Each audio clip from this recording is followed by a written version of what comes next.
25 जनवरी 2025 बाबा का साकार मुरली। मीठे बच्चे चुस्त स्टूडेंट बन अच्छे मार्क्स से पास होने का पुरुषार्थ करो। चुस्त स्टूडेंट नहीं बनना, चुस्त वह जिन्हें सारा दिन मित्र संबंधित याद आते हैं। प्रश्न, संगम युग पर सबसे तकदीरवान किसको कहेंगी? उत्तर, जिन्होंने अपना तन मन धन सब सफल किया है, वह कर रहे हैं, वो है तकदीरवान। कोई तो बहुत मंसूर होते हैं, फिर समझा जाता है तकदीर में नहीं है, समझते नहीं हैं विनाश सामने खड़ा है। कुछ तो कर लो, तकदीरवान बच्चे समझते हैं बाप अभी सम्मुख आया है, हम अपना सब कुछ सफल कर ले। हिम्मत रख, अनेकों का भाग्य बनाने के लिए निर्मित बन जाए। गीत जगा कर आई हूँ, तकदीर जगा कर आई हूँ, ओम शांति। यह तो तुम बच्चों तकदीर बना रहे हो।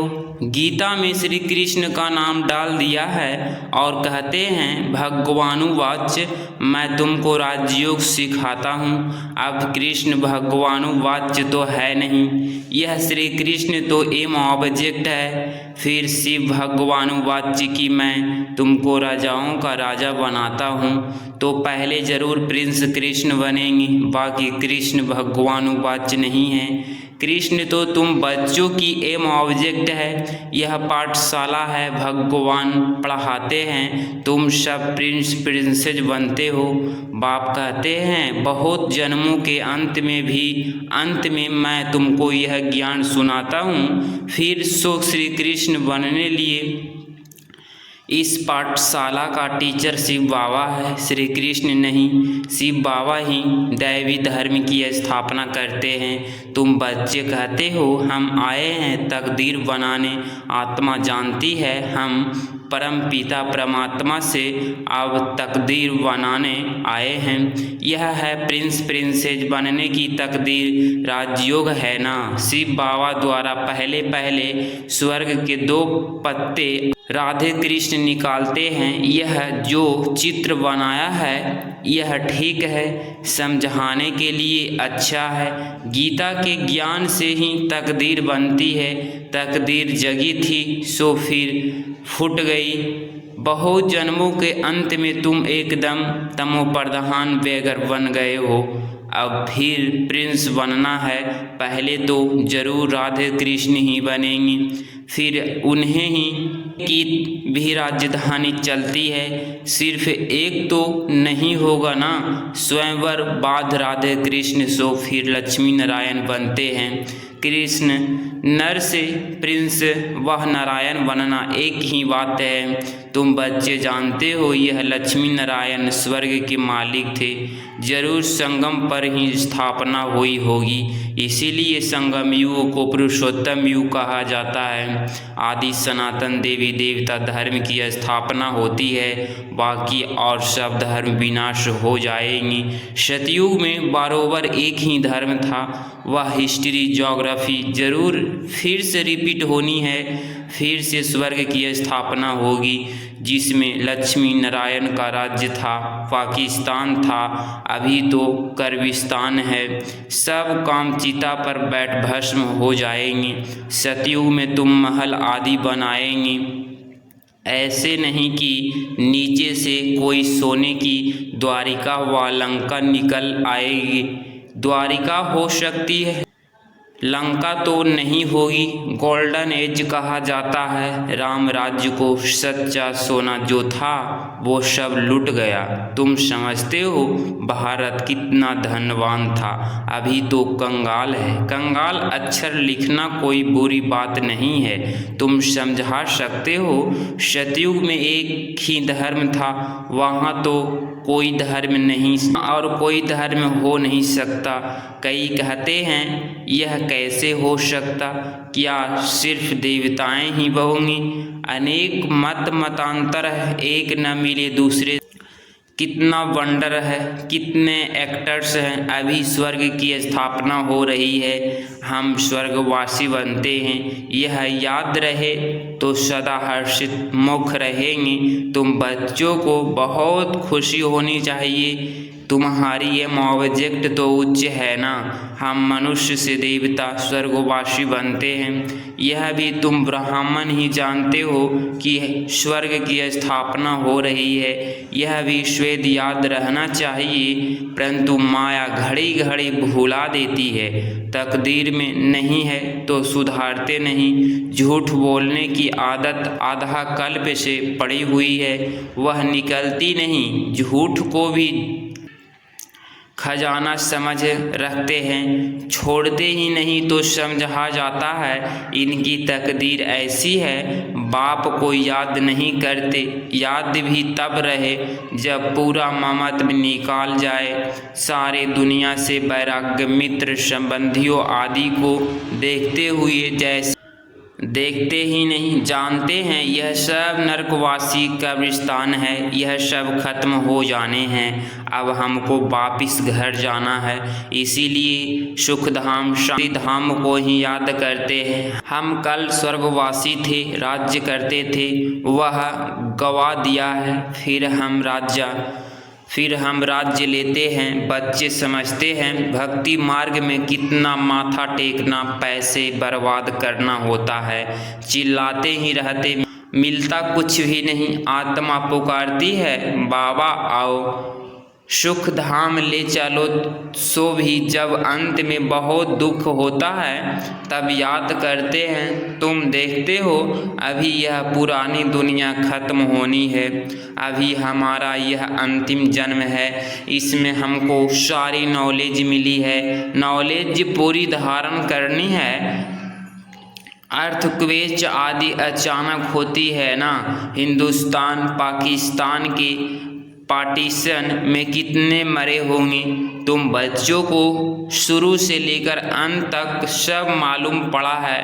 बाकी जो रहा हुआ होगा वह भी मालूम पड़ता जाएगा। सिर्फ एक सोमनाथ का मंदिर सोने का नहीं होगा, और ही बहुतों के महल मंदिरें आदि होंगी सोने की। फिर क्या होता है वहाँ तुम हो जाते हैं। क्या अर्थक्वेक में ऐसे अंदर चले जाते हैं जो निकलते ही नहीं, अंदर सड़ जाते हैं। क्या होता है आगे चल तुमको पता पड़ जाएगा। कहते हैं सोने की द्वारिका चली गई, अभी तुम कहेंगे ड्रामा में वह नीचे चली गई। फिर चक्र फिरेगा तो ऊपर आएगी, सो भी फिर से बनानी होगी। यह चक्र बुद्धि में सिमरन करते बड़ी खुशी रहनी चाहिए। यह चित्र तो पॉकेट में रख देना चाहिए।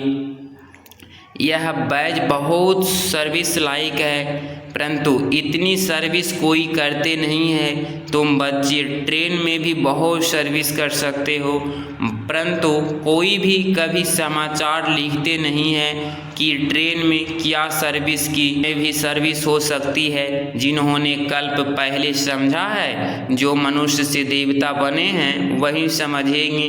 मनुष्य से देवता गाया जाता है, ऐसे नहीं कहेंगे कि मनुष्य से क्रिश्चियन व मनुष्य से सिख नहीं। मनुष्य से देवता बने यथार्थ आदि सनातन देवी देवता धर्म की स्थापना हुई। बाकी सब अपने अपने धर्म में चले गए। जहाड़ में दिखाया जाता है फलाने फलाने धर्म में, फिर कब स्थापना होगी। देवताएं हिंदू बन गए, हिंदू से फिर और धर्म में कन्वर्ट हो गए। यह भी बहुत निकलते जो अपने श्रेष्ठ धर्म को छोड़ दूसरे धर्मों में जाकर पड़े हैं, वह निकल आएंगे। पीछे छोड़ा समझेंगे, प्रजा में आ जाएंगे। देवी देवता धर्म में सब थोड़े ही आएंगे, सब अपने अपने सेक्शन में चले जाएंगे। तुम्हारी बुद्धि में यह सब बातें हैं। दुनिया में क्या क्या करते रहते हैं। अनाज के लिए कितना प्रबंध रखते हैं, बड़ी बड़ी मशीनें लगाते हैं, होता कुछ भी नहीं है। सृष्टि को तमो प्रधान बनाना ही है, सीढ़ी नीचे उतरनी ही है। ड्रामा में जो नूंद है वह होता रहता है, फिर नई दुनिया की स्थापना होनी ही है। साइंस जो अभी सीख रहे हैं थोड़े वर्ष में बहुत होशियार हो जाएंगे, जिससे फिर वहाँ बहुत अच्छी अच्छी चीज़ें बनेगी। यह साइंस वहाँ सुख देने वाली होगी, यहाँ सुख तो थोड़ा है, दुख बहुत। इस साइंस को निकले कितने वर्ष हुए हैं, आगे तो यह बिजली गैस आदि कुछ नहीं था, अभी तो देखो क्या हो गया है।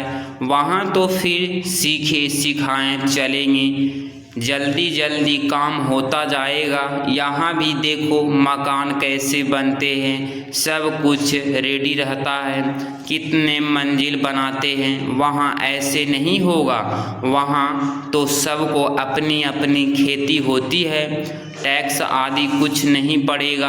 वहाँ तो अतः धन होता है, जमीन भी ढेर होती है, नदियाँ तो सब होगी, बाकी नाले नहीं होंगे जो बाद में खोदे जाते हैं। बच्चों को अंदर में कितनी खुशी रहनी चाहिए। हमको डबल इंजन मिली हुई है, पहाड़ी पर ट्रेन को डबल इंजन मिलती है। तुम बच्चे भी अंगुली देते हो ना, तुम हो कितने थोड़े, तुम्हारी महिमा भी गाई हुई है। तुम जानते हो हम खुदाई खिदमतगार है, श्रीमत पर खिदमत सेवा कर रहे हैं, बाबा भी खिदमत करने आए हैं। एक धर्म की स्थापना अनेक धर्मों का विनाश करा देते हैं। थोड़ा आगे चल कर देखेंगे, बहुत हंगामे होंगे, अभी भी डर रहे हैं कहाँ लड़कर बम्बस न चला दे। चिंगारी तो बहुत लगती रहती है, घड़ी घड़ी आपस में लड़ते रहते हैं। बच्चे जानते हैं पुरानी दुनिया खत्म होनी ही है, फिर हम अपने घर चले जाएंगे। अभी 84 का चक्र हुआ है, सब इकट्ठे चले जाएंगे। तुम्हारे में भी थोड़े हैं जिनको घड़ी घड़ी याद रहती है। ड्रामा अनुसार चुस्त और सुस्त दोनों ही प्रकार के स्टूडेंट है। चुस्त स्टूडेंट्स अच्छी मार्क्स से पास हो जाते हैं, चुस्त हो जो होगा उनका तो सारा दिन लड़ता झगड़ना ही होता रहता है, बाप को याद नहीं करते, सारा दिन मित्र संबंधी भी बहुत याद आते रहते हैं। वहाँ तो सब कुछ भूल जाना होता है। हम आत्मा हैं, यह शरीर रूपी दुम लटका हुआ है, हम कर्मातीत अवस्था को पा लेंगे, फिर यह दुम छूट जाएगा। यही फिक्र है, कर्मातीत अवस्था हो जाए तो यह शरीर खत्म हो जाए, हम श्याम से सुंदर बन जाए। मेहनत तो करनी है ना, प्रदर्शन में भी देखो कितनी मेहनत करते हैं। महेंद्र भोपाल में कितनी हिम्मत दिखाई है, अकेला कितनी मेहनत से प्रदर्शन आदि करते हैं। मेहनत का फल भी तो मिलेगा ना। एक ने कितनी कमाल की है, कितनों का कल्याण किया है, मित्र संबंधियों आदि की मदद से ही कितना काम किया है, कमाल है। मित्र संबंधियों को समझाते हैं यह पैसे आदि सब इस कार्य में लगाओ, रहकर क्या करेंगे। सेंटर भी खोला है, हिम्मत से कितनों का भाग्य बनाया है। ऐसे 5-7 निकले तो कितनी सर्विस हो जाए। कोई तो बहुत मंसूर होते हैं, फिर समझा जाता तकदीर में नहीं है, समझते नहीं विनाश सामने खड़ा है, कुछ तो कर लो। अभी मनुष्य जो दान करेंगे ईश्वर अर्थ कुछ भी मिलेगा नहीं। ईश्वर तो अभी आया है स्वर्ग की रजाई देने, दान पुण्य करने वाले को कुछ भी मिलेगा नहीं। संगम पर जिन्होंने अपना तन मन धन सब सफल किया है वह कर रहे हैं, वह है तकदीरवान, परंतु तकदीर में नहीं है तो समझते ही नहीं। तुम जानते हो वह भी ब्राह्मण है, हम भी ब्राह्मण हैं, हम हैं प्रजापिता ब्रह्मा कुमार कुमारियाँ, इतने ढेर ब्राह्मण। वह है कुक वंशावली, तुम हो मुख वंशावली। शिव जयंती संगम पर होती है। अब स्वर्ग बनाने लिए बाप मंत्र देते हैं, मन मना भव मुझे याद करो तो तुम पवित्र दुनिया का मालिक बन जाएंगे। ऐसे युक्ति से पर्चे छपाने चाहिए। दुनिया में मरते तो बहुत है ना, जहाँ भी कोई मरे तो वहाँ पर्चे बांटने चाहिए। बाप जब आते हैं तब ही पुरानी दुनिया का विनाश होता है और उसके बाद स्वर्ग के द्वार खुलते हैं। अगर कोई सुखधाम चलना चाहे तो यह मंत्र है, मन मना भव। ऐसा रसीला छपा हुआ पर्चा सबके पास हो, शमशान में भी बांट सकते हैं। बच्चों को सर्विस का शौक चाहिए। सर्विस की युक्तियाँ तो बहुत बतलाते हैं, यह तो अच्छी रीति लिख देना चाहिए। एम ऑब्जेक्ट तो लिखा हुआ है, समझाने की बड़ी अच्छी युक्ति चाहिए। अच्छा, मीठे मीठे सिकिलधे बच्चों प्रति माता पिता बाप दादा का याद प्यार और गुड मॉर्निंग। रूहानी बाप की रूहानी बच्चों को नमस्ते नमस्ते। धारणा के लिए मुख्य सार पॉइंट नंबर 1, कर्मातीत अवस्था को प्राप्त करने के लिए इस शरीर रूपी दुम को भूल जाना है। एक बाप के सिवाय कोई मित्र संबंधी आदि याद ना आए, यह मेहनत करना है। पॉइंट नंबर 2, श्रीमत पर खुदाई खिदमतगार बनना है। तन मन धन सब सफल कर अपनी उच्च तकदीर बनानी है। 25 जनवरी 2025 का वरदान कर्म भोग रूपी परिस्थिति की आकर्षण को भी समाप्त करने वाले संपूर्ण नष्टो मोहाभवा। स्पष्टीकरण, अभी तक प्रकृति द्वारा बनी हुई परिस्थितियाँ अवस्था को अपनी तरफ कुछ न कुछ आकर्षित करती है। सबसे ज़्यादा अपनी देह के हिसाब किताब रहे हुए कर्म भोग्य के रूप में आने वाली परिस्थितियाँ अपनी तरफ आकर्षित करती है। जब यह भी आकर्षण समाप्त हो जाए तब कहेंगे संपूर्ण नष्टो मोहा। कोई भी देह की देह की दुनिया की स्थिति को हिला नहीं सके। यही संपूर्ण स्टेज है। जब ऐसी स्टेज तक पहुंच जाएंगे तब सेकंड में अपने मास्टर सर्वशक्तिमान स्वरूप में सहज स्थित हो सकेंगे। स्लोगन, पवित्रता का व्रत सबसे श्रेष्ठ सत्यनारायण का व्रत है। इसमें ही अतीन्द्रिय सुख समाया हुआ है। अपनी शक्तिशाली मनसा द्वारा सकाश देने की सेवा करो। अपनी मनसा सेवा बेहद की सेवा है। जितना आप मनसा से वाणी से स्वयं सैंपल बनेंगे तो सैंपल को देख कर के स्वतः ही आकर्षित होंगे। कोई भी स्थूल कार्य करते हुए मनसा द्वारा वाइब्रेशन फैलाने की सेवा करो। जैसे कोई बिजनेसमैन है तो स्वप्न में भी अपना बिजनेस देखता है, ऐसे आपका काम है विश्व कल्याण करना। यही आपका ऑक्यूपेंशन। इस ऑक्यूपेंशन को स्मृति में रख सदा सेवा में बिजी रहो। अगर इस चैनल पे आप डेली मुरली सुन रहे हैं तो चैनल को प्लीज़ सब्सक्राइब करें और प्यारा सा लाइक ज़रूर करें। मिलते हैं कल की मुरली में। ओम शांति, ओम शांति।